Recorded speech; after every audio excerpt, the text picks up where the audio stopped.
Hello दोस्तों, हाय। कैसे आप लोग? आप सभी को फिर से नमस्कार। आइए, ये है 10th क्लास की गणित और हम लोग का जो टॉपिक शुरुआत हुआ है चौथा चैप्टर द्विघात समीकरण। इन द्विघात समीकरणों में हम बेसिक थ्योरी आपको 30 मिनट की एक वीडियो जो बनाए थे उसमें आपको डाल दिए हैं। अभी हम लोग का मेन हेडिंग है प्रश्नावली 4.1। इस 4.1 को अभी हम लोग 20 से 30 मिनट में ख़त्म करेंगे। सीधा बात, हम लोग क्वेश्चन से सीधा काम करेंगे, कोई इधर उधर की बातें नहीं होगी। शुरुआत है, पहला नंबर क्वेश्चन कह रहा है आप लोग एनसीईआरटी बुक अपने पास रखना और 4.1 एक्सरसाइज पेज नंबर आपको 82 और 83, ये पेज नंबर आपको कहाँ मिल जाएगा? आपको 82 और 83 में देखने को मिलेगा। पहला क्वेश्चन आप पढ़िएगा, कह रहा है जांच कीजिए कि कौन द्विघात समीकरण है। हम पहले बता दिए थे द्विघात समीकरण जांचने के लिए आपको सबसे पहले जो बीजगणितीय फॉर्म में दिया रहेगा उसको गुना भाग करके आपको बेसिक रूप में, व्यापक रूप के फॉर्म में लाना पड़ेगा। जैसे कि ax² + bx + c हम व्यापक रूप आपको बताए थे, ठीक है ना। चलो, पहला क्वेश्चन आपको कह रहा है कि बताइए द्विघात समीकरण है या नहीं। ये क्वेश्चन x+1 का होल स्क्वायर बराबर 2 × x - 3, ये है कि नहीं, देखने में लग रहा है कि नहीं। तो सबसे पहले क्या करेंगे, a + b का होल स्क्वायर तोड़ दीजिए, a² + 2ab प्लस ये हो जाएगा b²। 2 को x से गुना करोगे 2x और 2 कितना हो जाएगा आपका -6। इस डाटा को इधर ले आओ, x², ये 2 और x 1 का गुना कीजिएगा तो 2x से ये 2x कट जाएगा। क्यों कट जाएगा? क्योंकि इस 2x को इधर ले आओगे तो माइनस में आ जाएगा तो कट जाएगा, और ये 6 इधर आके प्लस में आ जाएगा, एक पहले से है तो 1 + 6 टोटल कितना हो जाएगा? इसको शॉर्टकट में हम 7 कर सकते हैं बराबर 0। तो कहेगा सर ये ax² + bx + c के रूप में कहाँ लग रहा है? क्योंकि c का मान तो है, ax² का मान तो है, लेकिन b का मान नहीं है, इससे कोई लेना देना नहीं है। आपका मैक्सिमम घात 2 मिल रहा है ना, यही आपका द्विघात बहुपद हो जाएगा। तो ये जो बीजगणितीय फॉर्म में दिया था कि ये द्विघात बहुपद है या नहीं, तो आपका करेक्ट आंसर होगा कि ये द्विघात बहुपद है। आपको लिखना पड़ेगा कि हाँ यह द्विघात बहुपद है। वही क्वेश्चन नंबर हम 2 की चर्चा करेंगे। क्वेश्चन 2 कह रहा है कि x² - 2x बराबर -2 कोष्ट करके 3 - x ऐसे करके दिया हुआ है। क्वेश्चन गौर से देखिएगा, आपके बुक में मिलेगा। x² - 2x = -2 कोष्टेश 3 - x। सबसे पहले क्या करो, x² का x² लिख दो, ये -2x का -2x है, -2 को +3 में गुना कीजिएगा तो -6 हो जाएगा, माइनस माइनस कितना हो जाएगा आपका? +2x हो जाएगा। अब यहाँ पर सोचिएगा इस 2x से इस 2x को काट दे तो ये 2x नहीं कटेगा। क्यों? क्योंकि यहाँ साइन अपोजिट है, साइन इक्वल रहता है ना, तो बराबर में शॉर्टकट गली से आप निकल सकते हैं काट के। आप क्या करो, इस 2x को इधर ले आओ, यानी x², ये 2x पहले से है और ये 2x इधर आके किस में हो जाएगा? माइनस में, और ये 6 जब इधर ले आओगे तो 6 किस में आ जाएगा? प्लस में, बराबर होगा 0। यानी अपना जो एक रूप आया x² - 4x + 6 बराबर 0, ये क्या हो जाएगा? द्विघात बहुपद का रूप दे रहा है क्या? इसका भी आंसर हो जाएगा हाँ। ये दिया गया जो अपना समीकरण है, बीजीय गणित का जो फॉर्म है, ये द्विघात बहुपद के रूप में है। क्वेश्चन नंबर 3 पर चर्चा करेंगे। पहला का तीसरा क्या कह रहा है? कह रहा है कि x - 2 × x + 1 है ना, गौर से देखो, और बराबर में अपना डाटा दिया हुआ है x - 1 × x + 3, x - 1 × x + 3। देखो गौर से, इसको अभी देखने में लग रहा है कि कहीं दो घात तो हमें नजर आ ही नहीं रहा है। तो सबसे पहले क्या करना पड़ेगा? हमको गुना करना पड़ेगा। मे भी हो सकता है, देखो कोशिश करके, x को x से गुना करोगे तो ये हो जाएगा x², x को +1 से गुना करेंगे x, 2 को -1 से, है ना, ये तो आपको गुना आता होगा ना। x², x को +3 से गुना करोगे तो +3x, ये हो जाएगा आपका -x, ये हो जाएगा -3। एक चीज ध्यान रखना, यहाँ भी x² है, यहाँ भी x² है, अब दोनों का साइन बराबर है प्लस के रूप में। सर कहाँ प्लस लिखा है? कुछ नहीं है। प्लस क्या होता है? छिपा रहता है फर्स्ट टर्म पे, फर्स्ट पॉइंट पे, फर्स्ट पद पे, ध्यान रखना। तो ये x² से x² कट गया। अब कहीं आपको x² नजर आ रहा है क्या? तो आप इसको जब 2 नंबर में क्वेश्चन पूछे तो आप पूरा सजा वजा के लिख करके लास्ट में लिख देना ये द्विघात बहुपद नहीं है। अन्य ऑब्जेक्टिव में पूछे तो शॉर्टकट यहीं पर लिख देना कि ये द्विघात बहुपद क्या है? नहीं है। तो पहला का तीसरा जो है ये द्विघात बहुपद के रूप में नहीं आया है। वही क्वेश्चन नंबर हम 4 पर काम करेंगे। चौथा क्वेश्चन क्या कह रहा है? पहला का कि x - 3 इंटू, है ना, x - 3 इंटू 2x + 1 बराबर x इंटू x + 5 दिया है। क्वेश्चन नंबर 4 एक बार फिर से मिला लीजिएगा, x - 3 इंटू 2x + 1 और x इंटू x + 5 है ना, ये द्विघात बहुपद है या नहीं? सबसे पहले x को 2x से गुना करोगे, ये हो जाएगा 2x², x को 1 से गुना करोगे x, ये हो जाएगा अपना -6x, ये हो जाएगा आपका -3 बराबर x का गुना हो जाएगा x स्क्वायर प्लस ये हो जाएगा 5x। यहाँ एक्स स्क्वायर को 2x स्क्वायर से नहीं काट सकते क्योंकि इधर ज़्यादा है और इधर कम है। ये सारे डाटा को इधर ले आओ, यानी ऑलरेडी 2x स्क्वायर है, 6x में से एक x हटाओगे तो -5x -3, ये एक्स स्क्वायर इधर आके निगेटिव में आ जाएगा और 5x भी किस में आ जाएगा, निगेटिव में, बराबर 0। 2x स्क्वायर से एक एक्स स्क्वायर घटाओगे तो एक एक्स स्क्वायर बच जाएगा और -5x को हम शॉर्टकट में कितना लिख सकते हैं, -10x और ये -3 बराबर 0। ये स्वाभाविक एक द्विघात बहुपद के एक व्यापक रूप के फॉर्म में आ रहा है, तो कह देंगे क्या दिया गया ऊपर वाला बीजीय फॉर्म द्विघात बहुपद है, तो इसका आंसर हो जाएगा हाँ। वही क्वेश्चन नंबर हम लोग 5 पर चर्चा करेंगे। 5 में कह रहे हैं 2x माइनस 1 और कितना दिया हुआ है, x माइनस 3 बराबर में x plus 5 into x minus 1, x plus 5 into x minus 1। आप 2x को x से गुना करोगे 2x स्क्वायर, 2x को -3 से, तो ये हो जाएगा -6x। फिर -1 को x से गुना करो, ये माइनस माइनस प्लस 3 हो जाएगा, x का गुना हो जाएगा x स्क्वायर और x को -1 से गुना करोगे, प्लस और माइनस कितना होता है -x, 5 को x से गुना करोगे तो ये हो जाएगा आपका 5x प्लस माइनस हो जाएगा -5। गौर से देखो, अब क्या करो, एक बार समझ लो, इसको हम लिख सकते हैं 2x स्क्वायर, 6x में से एक x दोनों माइनस से में है ना, तो कितना हो जाएगा, ये -7x प्लस 3। ये एक्स स्क्वायर इधर किस में आ जाएगा, माइनस में आ जाएगा, ये वाले एक्स स्क्वायर को इधर लाएंगे तो ये 5x में से एक x घटाओगे तो इधर कितना x बचेगा, 4x, और 4x किस में बचेगा आपको, प्लस में, तो प्लस वाला 4x इधर आके किस में आ जाएगा, माइनस में, और ये -5 किस में आ जाएगा आपको, +5 में, बराबर 0। 2 आम में से एक आम घटाओगे तो एक आम आपको बच जाएगा। ये 7x निगेटिव में है, 4x निगेटिव में, तो 7 4 कितना हो जाएगा अपना 11x आ जाएगा निगेटिव में, और ये 3 वाले डाटा और 5 दोनों मिलकर के कितना हो गया, 8। यह भी कहेगा द्विघात बहुपद के रूप में है, तो अपना आंसर हो जाएगा हाँ, यह भी द्विघात बहुपद के रूप में है। अब हम लोग क्वेश्चन नंबर 6 पर काम करेंगे कि छठा नंबर क्वेश्चन क्या कह रहा है, गौर से देखिएगा।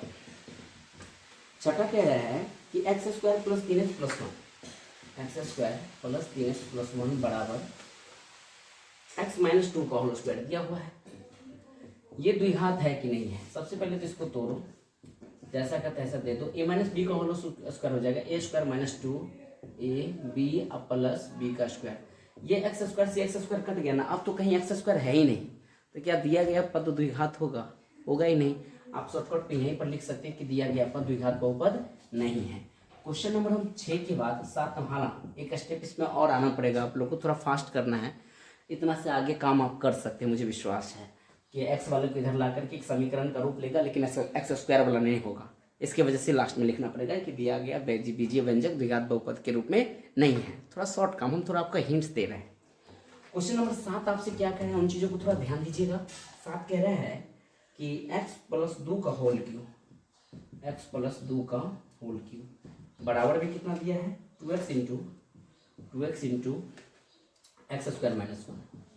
देखो a प्लस बी का होल क्यूब क्या होता है, a cube plus B cube plus 3a square b plus 3a b square, b का मतलब हो गया 2 का स्क्वायर। ये कहाँ से लाते हैं सर जी, ये फॉर्मूला होता है a प्लस बी का होल क्यूब का, क्या होता है, a cube plus B cube plus 3a square b plus 3a b square. आप बचपन में रटे होंगे। और 2x को x स्क्वायर से गुना करोगे तो 2x की पावर 3 हो जाएगा, 2x को -1 से गुना करोगे -2x हो जाएगा, ये हो जाएगा x क्यूब, ये हो गया 2 दूना 4 दूना 8 और प्लस ये हो जाएगा 3 दूना 6x स्क्वायर, ये हो जाएगा आपका 2 दूना 4 दिया 12x है ना, 2 दूना 4 2 के पावर 2, तो इधर हो जाएगा आपका 2x क्यूब माइनस 2x। सबसे पहले ये पूछा है कि द्विघात बहुपद है कि नहीं, नहीं है। क्यों, देखो ना, ये x क्यूब है ना, इस x के अगर इधर ही ले जाओगे फिर भी एक वो x क्यूब आपका बच जा रहा है, यानी ये समीकरण आपको x क्यूब के फॉर्म में आ रहा है। अगर एक x क्यूब रहता ना तो काट देते, तब द्विघात बहुपद होने की संभावना होता, बट यहाँ तो है नहीं ना, इसके वजह से ये एक 2x क्यूब में से 1x क्यूब घटाओगे तो 1x क्यूब आपका बच जाएगा, इसलिए दिया गया बहुपद आपका द्विघात बहुपद इसमें वाले नहीं है। क्वेश्चन नंबर 7 आपका नहीं है। वहीं क्वेश्चन नंबर हम लोग 8 पे काम करेंगे कि 8वां क्वेश्चन क्या कह रहा है, गौर से देखो। 8वां लास्ट है, x की power 3 minus 4x square minus x plus 1 बराबर x माइनस 2 का होल क्यूब दिया होगा, कंफर्म बनाइए। ये जैसे का तैसे परस दो। a माइनस बी का होल क्यूब क्या हो जाएगा, a cube minus 3a square B plus three minus से लगाओ ए माइनस बी का होल के A cube minus B A square minus three A square B. अब इसमें प्लस लेना पड़ेगा आपको, three A B square minus B cube होता है सूत्र। बी का वैल्यू कितना अपना 2 का होल क्यू। क्या किए सर, देखो गौर से, ए माइनस बी का होल क्यू आपको रटना पड़ेगा, A cube minus three A square B plus three A B square होता है। अब ऐसे बहुत सारा सूत्र होता है, आप ऐसे भी बोल सकते हैं A cube minus B cube minus three A B into A minus B. आप रटे होंगे, 9th क्लास में पढ़े होंगे तो। खैर इसको गौर से देखो, ये सूत्र होता है, आपको ध्यान रखना पड़ेगा। कहेगा लिख लेने के लिए तो लिख देता हूँ, ए माइनस बी का होल क्यू होता है A cube minus three A square B plus three A B square और प्लस बी। यहाँ प्लस होने का वजह है कि बी का वैल्यू ना स्क्वायर के फॉर्म में, निगेटिव आपको पॉजिटिव में बन जाता है। माइनस का स्क्वायर कभी भी प्लस के रूप में आता है। चलो ये एक्स क्यू से एक्स क्यू कट गया, यानी अपना डाटा है minus 4x square minus 4x plus 1 बराबर 3 दूना हो जाएगा। ये 6x स्क्वायर किस में आ जाएगा, निगेटिव में। यहाँ देखो गौर से, 2 के पावर 2 है तो 2 दूना 4 किया कितना हो जाएगा, ये 12x हो जाएगा।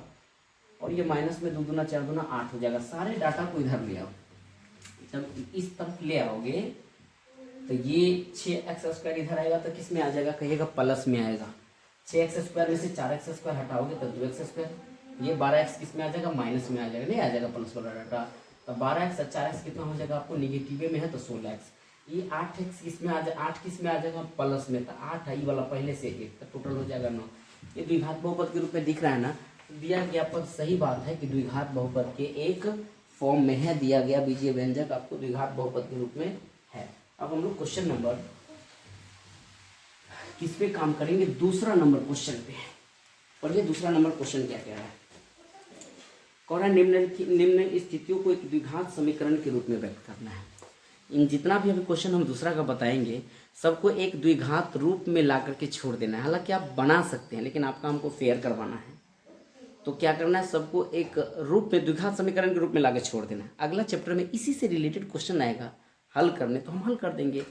क्वेश्चन कह रहा है कि एक आयताकार भूखंड का क्षेत्रफल 528 मीटर स्क्वायर है। जब ये आयत की चर्चा आया है, आयत में 2 चीज़ ध्यान रखिएगा, एक लंबाई होता है, एक चौड़ाई होती है। और क्या होता है, आयत के चारों कोण होता है, समकोण होता है। आगे के क्वेश्चन में आपको काम देगा, इसलिए मैं आयत के बारे में पढ़ा रहा हूँ।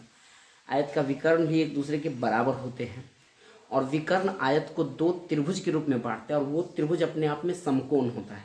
क्यों बांटेगा, देखो ना, पहले सीख लो। जब ऐसा क्वेश्चन है, मैं बता दिया था, बेसिक बात हमको सिखाते चलेंगे। आयत के आमने सामने की भुजा क्या होती है, बराबर। और एक विकर्ण जो होता है 2 त्रिभुज के रूप में बांट दिया, और ये दोनों त्रिभुज अपने आप में कौन त्रिभुज बना दिया, समकोण त्रिभुज बना दिया। अगला चैप्टर में जाएंगे तो इससे रिलेटेड आयत वाला ही क्वेश्चन आएगा, तो वहाँ आपको हेल्प होगा। चलो, हमको सबसे पहले दूसरा का पहला में जो डाटा दिया वो लिख दीजिए। सबसे पहले आपको दिया गया है,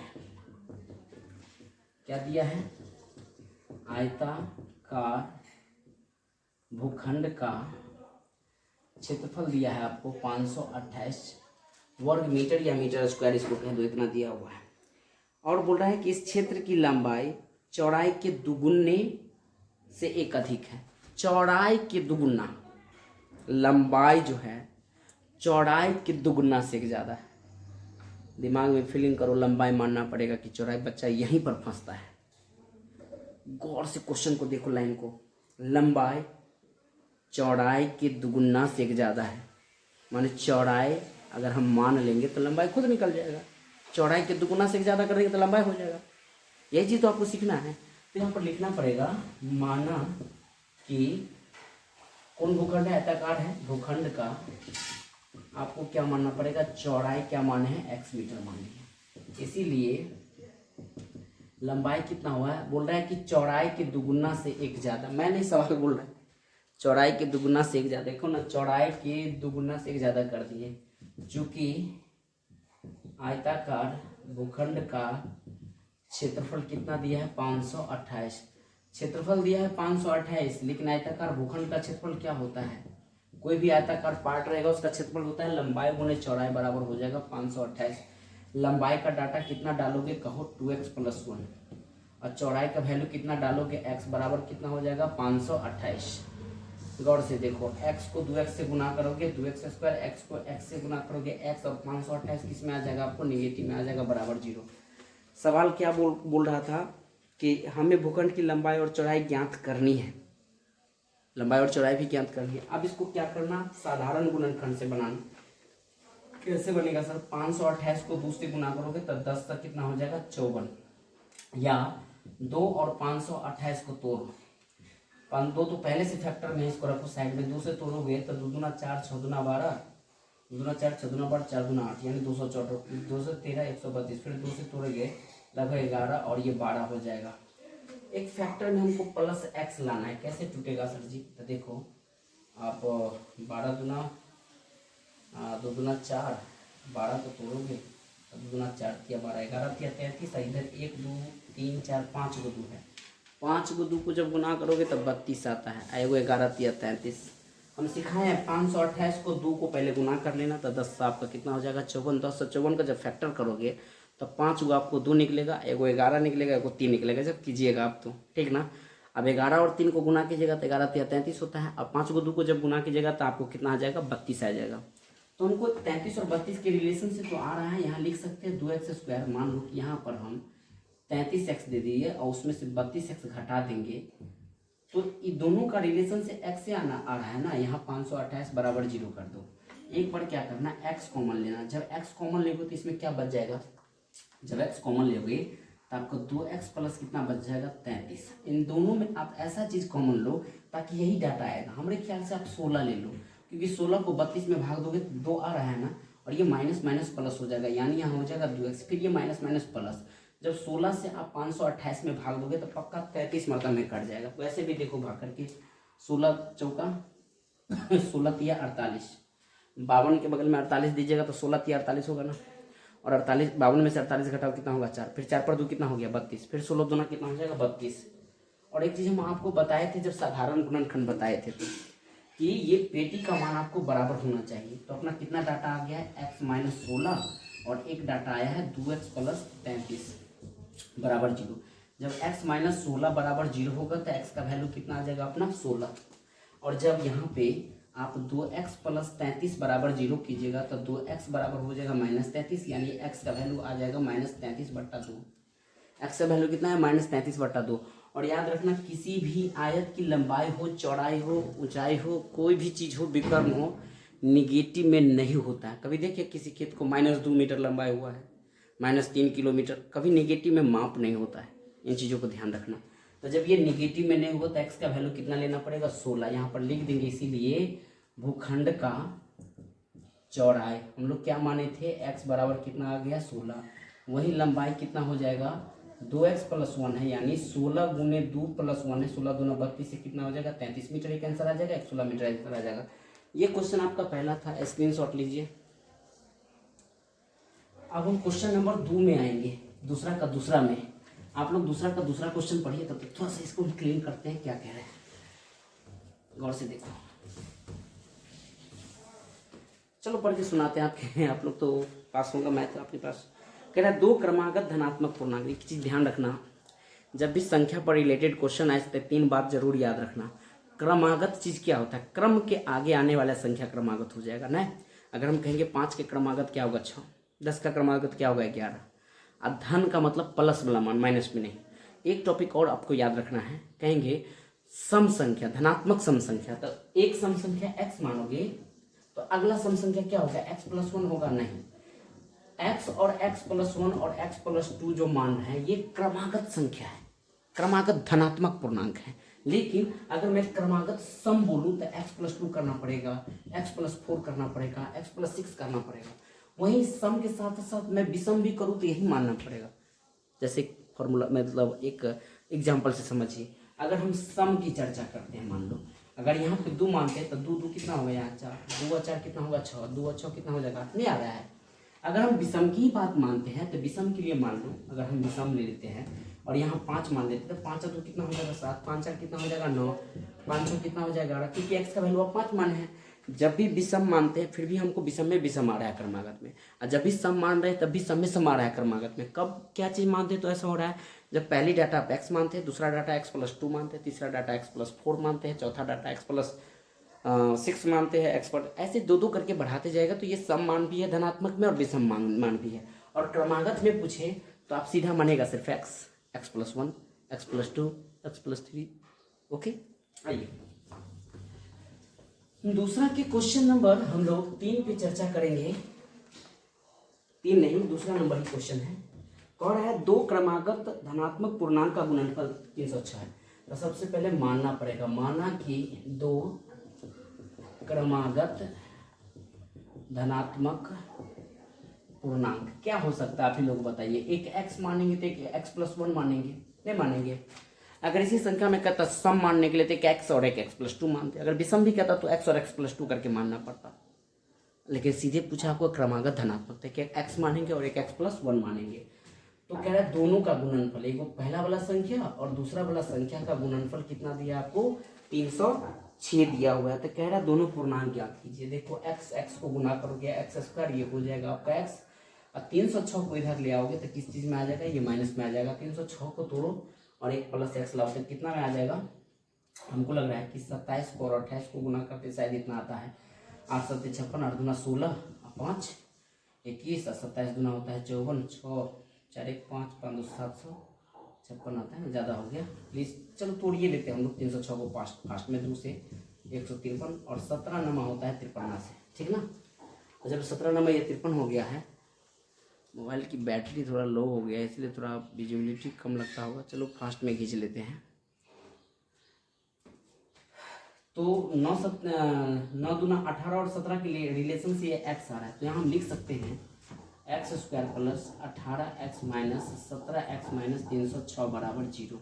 x कॉमन लोगे तो x प्लस कितना हो जाएगा 18, माइनस 17 कॉमन लेंगे तो ये भी कितना हो जाएगा x + 18 = 0। एक बार x - 17 इंटू एक बार हो जाएगा x + 18 = 0, यानी x - 17 = 0 हो जाएगा। तो x का वैल्यू कितना आ जाएगा 17, और एक बार हो जाएगा x + 18 = 0, तो x का वैल्यू हो जाएगा -18। आपको बोला गया सवाल में धनात्मक पूर्णांक मानने के लिए, तो हम लोग धनात्मक पूर्णांक में लेंगे 17 लेंगे, तो 2 धनात्मक पूर्णांक यहाँ पर लिख देना। 2 धनात्मक पूर्णांक क्या क्या माने थे, 2 धनात्मक पूर्णांक, एक x माने थे, एक x+1 माने थे, यानी एक 17 होगा, 17 में एक जोड़िएगा तो कितना हो जाएगा, एक 18, यानी आंसर आपका होगा 17 और 18। ठीक, चलिए दोस्तों अब हम 4.1 के क्वेश्चन नंबर दूसरा का हम लोग तीसरा पर काम करेंगे। दूसरा का तीसरा नंबर क्वेश्चन पर, ये तीसरा नंबर क्वेश्चन आपको क्या कह रहा है कि रोहन की माँ का उम्र रोहन की उम्र से 26 वर्ष क्या है, बड़ी है। तो इसमें हमको क्या मानना पड़ेगा, माना कि रोहन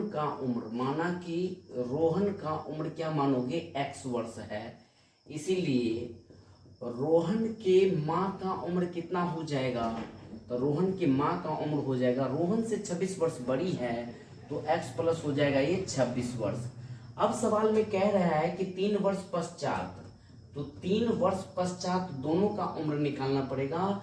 3 वर्ष पश्चात रोहन का उम्र अगर देखा जाए, 3 वर्ष पश्चात रोहन का उम्र हो जाएगा x + 3 वर्ष। वहीं रोहन की माँ की उम्र की बात किया जाए तो 3 वर्ष पश्चात आपको लिखना पड़ेगा रोहन की माँ का उम्र। तो रोहन की माँ का उम्र कितना हो जाएगा, जो रोहन की माँ का ओरिजिनल उम्र है x + 26, उसमें 3 जोड़ना पड़ेगा, यानी x + 29 वर्ष हो जाएगा। यहाँ पे बोला है दोनों का गुणनफल कितना दिया हुआ है आपके सवाल में, तो दोनों का गुणनफल आपको 360 दिया हुआ है। अर्थात आप यहाँ पे लिख सकते हैं कि x + 3 वर्ष पश्चात रोहन का उम्र, और 3 वर्ष पश्चात रोहन की मम्मी अर्थात 29 साल की हो जाएगी, x + 29, दोनों का उम्र का गुणनफल दिया है आपको 360। फिर क्वेश्चन कह रहा है कि इनको रोहन की वर्तमान उम्र आपको ज्ञात करना है। चलो गुना करते हैं, x को x से गुना कीजिएगा x², x को 29 से गुना कीजिएगा आपको 29x आ जाएगा। वही 3 को x से गुना करने पर 3x, 29 दिया होता है आपको 87, 360 को इधर लाइएगा तो 360 माइनस में चलाएगा बराबर 0। ये हो जाएगा आपको x², 29 में 3 जोड़िएगा तो ये हो जाएगा आपको 32x, और 87 घटा दीजिए 360 में से, 87 घटाइएगा तो 7 3 10, और 8 7 हो गया 15, और ये हो जाएगा आपका 2, यानी देखा जाए तो 273 आता है घटाने के बाद। यहाँ हम लिख सकते हैं -273 बराबर 0। अब इसका फैक्टर कीजिए और 32 पुराइए, तो 273 को तोड़ दीजिए। कैसे तोड़िएगा सर, 3 से तोड़िए, है ना, 3 नमा 27, 3 का है 3, और 13 7 कितना होता है 91, यानी 3 13 और 7 के रिलेशन से आपको 32 पुर जाना चाहिए। कैसे पुरेगा सर, 7 तिया 21, कुछ गलती किए हैं क्या, घटाओ में, 9 तिया 27 और 3 दूना 6, 2 8 87, सही है आपका। दोनों में 3 वर्ष पश्चात ही दिया हुआ है ना। और ये है गुणनफल, अब 3 वर्ष पश्चात 300 इतना हो जाएगा पश्चात में, सही है। 26 और 3 29 है, एक्स स्क्वायर ये हो जाएगा आपको 29 और 3 को जोड़ेंगे तो हो जाएगा 32, हमको पुराना है 3 से तोड़े, 3 नंबर 27, 3 का 3 और 13 7 91, यानी हो जाएगा 13 तिया 39 में से 7 घटाइएगा तो हो जाएगा, सही है। थोड़ा क्या ना घबरा जाते हैं कभी कभी, तो यहाँ पर हम लिख सकते हैं क्या, एक्स स्क्वायर प्लस 39x में से अगर आप 7x घटाइएगा तो कहिए कितने आ जाता है, कहिए 32 आ जाता है ना। और यह आपका यहाँ है -273 बराबर 0। दोनों में से कितना कॉमन लीजिएगा, जब x कॉमन लीजिएगा तो हो जाएगा x प्लस 39। वहीं यहाँ -7 कॉमन लीजिएगा तो माइनस माइनस प्लस, ये भी आपको 39 डाटा दे देगा। बाहर वाला डाटा को हम ऐसे लिख सकते हैं x-7, वहीं x प्लस 39 इक्वल टू आपका 0 हो जाएगा। जब x-7 बराबर 0 है तो x का वैल्यू आ जाएगा 7, और x प्लस 39 बराबर 0 है तो x का वैल्यू हो जाएगा -39। याद रखिएगा उम्र कभी माइनस में नहीं होता, हालांकि उम्र घटता है लेकिन उम्र का डाटा आप माइनस में नहीं देखिएगा। कोई आपसे उम्र पूछेगा तो आप ये नहीं कह सकते कि हम -3 साल का है, 3 साल बताना पड़ता है ना। तो इस वजह से हम निगेटिव वाला डाटा नहीं लेंगे, अर्थात लास्ट में लिख देंगे इसीलिए रोहन का उम्र। तो रोहन का उम्र x माने थे, x का वैल्यू कितना है, वो बच्चा है आपका 7 साल का। तो ये था आपका तीसरा नंबर क्वेश्चन, स्क्रीनशॉट लीजिए और बनाइए। हम लोग अगले क्वेश्चन पर काम करेंगे। अगला क्वेश्चन है आपको रेलगाड़ी से रिलेटेड क्वेश्चन है, चौथा नंबर क्वेश्चन, मिटा रहा हूँ इसको। दूसरा के चौथा क्वेश्चन है रेलगाड़ी से रिलेटेड। थोड़ा सा क्वेश्चन पढ़ लीजिए जब आपको बीच में टाइम मिलता है, तब जब हम मिटाते रहते हैं तो। क्वेश्चन आपको कह रहा है कि एक रेलगाड़ी 480 किलोमीटर की दूरी समान चाल से तय करती है, और यदि इसकी चाल 8 किलोमीटर प्रति घंटा कम होती है तो वह उसी दूरी को 3 घंटा अधिक समय में करती है। बड़ी थोड़ा जटिल क्वेश्चन है। यहाँ पर क्या करना पड़ेगा, माना कि रेलगाड़ी की आपको समान चाल मानना पड़ेगा। तो रेलगाड़ी की समान चाल आप मान लिए हैं x किलोमीटर प्रति घंटा, ठीक है। जब चाल में और दूरी कितना दिया हुआ है आपको 480 किलोमीटर दिया गया, दूरी है आपको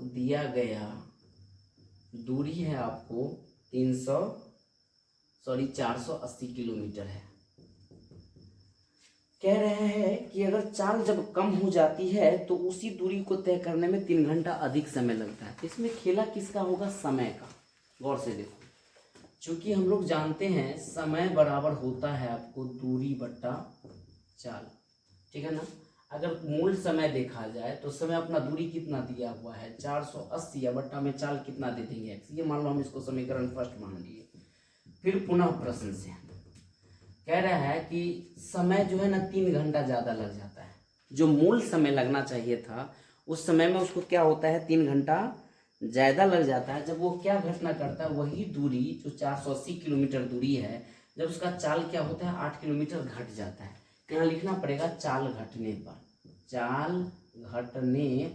पर, तो चाल घटने पर कितना चाल हो जाएगा x-8। अब हम t के जगह 480 बटा x पुट कर देंगे तो बन जाना चाहिए। यह है समीकरण फर्स्ट। लिखेंगे समीकरण फर्स्ट से t का मान समीकरण सेकंड में रखने पर, इसको समीकरण आप सेकंड मान लो। अब हम इस t के जगह क्या पुट कर सकते हैं, कहो 480 बट्टा x, अब +3 है, बराबर में क्या है 480 बट्टा x-8। इस डाटा को इधर ले आइए, यानी इसको हम लिख सकते हैं, या तो इसी को उधर ले जाओ, चलो 3 ही लिखता हूँ इधर। पहले से क्या है वहाँ 480 बट्टा x-8 है, बराबर में ये वाला डाटा जब इधर जाएगा तो किस में चल जाएगा, आपको माइनस में 480 बट्टा x है। यहाँ पे दोनों का कॉमन लीजिएगा तो x इंटू x-8 हो जाएगा जब लघुत्तम लीजिएगा तो। यहाँ पर मान लो कि हम x इंटू x-8 लघुत्तम ले लिए हैं, ठीक है। अब x-8 से x-8 कट गया तो 480 को x से गुना करोगे तो कितना हो जाएगा आपको 480x, ये 3 बराबर लिख लो, माइनस। अब ये x से x कट गया तो 480 को x में गुना करोगे तो 480 आपको x हो जाएगा। लेकिन ये माइनस और ये माइनस दोनों मिलकर के क्या हो जाएगा प्लस, 480 को 8 से गुना करोगे तो 0 8 64 8 32 6 3840 हो जाएगा। इसके नीचे मान लो 1 है, 480x से 480x आपका क्या हो गया, कट गया है। अब क्या करो, एक स्टेप और चलो, इसको हम लिख सकते हैं 3/1 इजकल टू 3840 बट्टा x का गुना हो जाएगा x² और x और -8 का गुना हो जाएगा -8x। इस 3 से ये कटेगा, देखो ना काट के, 3 एकम 3, 3 दूना 6, 2 8, यानी 8 3 24 0 1280। ऊपर में अब 1 है, नीचे भी 1 है, 1 को x² से गुना करोगे तो x² पाओगे, और 1 को -8x से गुना करोगे -8x पाओगे, और 1 को कुनवा कुनमी से, ये कुनवा कुनमी हो जाएगा ना, 1280 से गुना करोगे तो इधर हो जाएगा 1280, इसको इधर ले आओ, ये हो जाएगा x² -8x -1280 बराबर 0। अब इसका फैक्टर करके आपको -8 लाना है। कैसे आएगा -8, यानी हम इसको लिख सकते हैं, मान लो कि 128 गुने 10, शॉर्टकट फैक्टर का तरीका बता रहा हूँ। 128 को तोड़ोगे, अगर 4 से तोड़ते 32 चौका होता है 128, 4 दूना 8 और 4 तिया 12, और 32 में यानी 1 2 3 4 5, 32 में 5 2, इस 4 में 2 2 और 1 2 यहाँ से ले लो और 1 5 यहाँ से, इतना फैक्टर आ गया आपको। और इसका जोड़ जीत के 8 पुराना है, कैसे पूरेगा, देखो 2 दूना 4 दूना 8 पंचे 40 हो गया, और 2 दूना 4 दूना 8 दूना 16 दूना 32, यानी 40 और 32 के रिलेशन से आपको कितना आ रहा है, 8 आ रहा है। तो हम यहाँ लिख सकते हैं क्या, x² -40x में 32x जोड़ दीजिएगा तो आपको -8x आ जाएगा, और ये हो गया -1280 बराबर 0। दोनों में x कॉमन लीजिएगा तो x -40 हो जाएगा, और दोनों में अगर 32 फिर कॉमन लीजिएगा तो ये हो जाएगा x -40, क्योंकि 32 से 1280 में भाग दीजिएगा तो 40 मरतबे में लग जाएगा। बाहर वाला डाटा क्या है आपको, या दोनों डाटा लिख लो, दोनों में से हम x -40 कॉमन लेंगे तो बाहर का डाटा आपका x है प्लस 32 बराबर क्या कर देंगे 0। x -40 बराबर 0 है तो x का वैल्यू आ जाएगा आपको 40, और x प्लस 32 बराबर 0 है तो x का वैल्यू आ जाएगा -32। यहाँ भी वही कंडीशन है, चाल निगेटिव में आपको नहीं लेना है, तो अपना मूल चाल कितना हो जाएगा यहाँ पर लिख देंगे। इसीलिए रेल गाड़ी का वास्तविक या समान चाल जो माने थे, समान चाल, तो समान चाल कितना आया, x बराबर आपको 40 किलोमीटर प्रति घंटा आया है, 40 किलोमीटर प्रति घंटा। ये था आपका NCERT 4.1 का क्वेश्चन, ठीक है। चलिए अब हम लोग 4.2 के लिए अगले वीडियो में आपको काम करेंगे, और आप लोग सीरीज से देखना, जैसे कि आज मैंने 4.1 पूरा बताया है, उसी तरीके से 4.2 को हम लोग खत्म करेंगे। चलिए अगले वीडियो के लिए हम लोग इंतज़ार करते हैं, तब तक के लिए जय हिंद जय भारत।